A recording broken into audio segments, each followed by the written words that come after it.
শরীয়তপুর জেলা নারী সমাজ কর্তৃক আয়োজিত বিএনপির চেয়ারপারসন দেশনেত্রী বেগম খালেদা জিয়ার ৮০তম জন্মবার্ষিকী উপলক্ষে দোয়া এবং মোনাজাতের আয়োজন করা হয়েছে।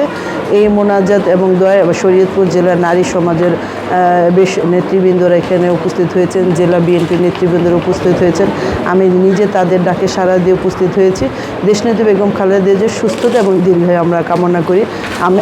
আমরা বিশ্বাস করি যে দেশনেত্রী বেগম খালেদা জিয়া বিএনপির নেতৃত্ব পূর্বের ন্যায় দিবেন এবং আগামী জাতীয় সংসদ নির্বাচনে তিনি অংশগ্রহণ করবেন এবং বিপুল ভোটে জয়লাভ করবেন। তিনি নিজে প্রতিটি আসনে এবং তার দল বিএনপি প্রতিটি আসনে জয়লাভ করে আগামী দিনে সরকার গঠন করতে পারবে বলে আমি বিশ্বাস করি। দেশনেত্রী বেগম খালেদা জিয়ার ৮০তম জন্মবার্ষিকী উপলক্ষে জাতীয়তাবাদী চেতনায় উদ্বুদ্ধ নারী সমাজ কর্তৃক আয়োজিত আজকের এই মিলাদ মাহফিল।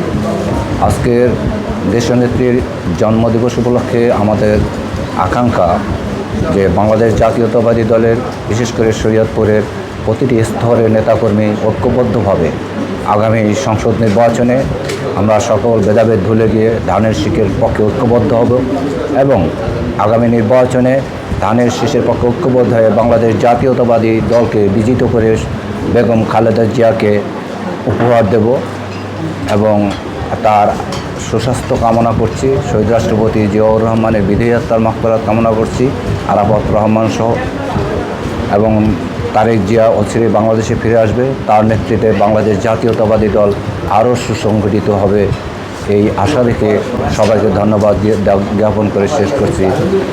আল্লাহ হাফেজ। বাংলাদেশ জিন্দাবাদ। শহীদ রাষ্ট্রপতি জিয়াউর রহমান অমর হোক। বেগম খালেদা জিয়া, তারেক রহমান জিন্দাবাদ।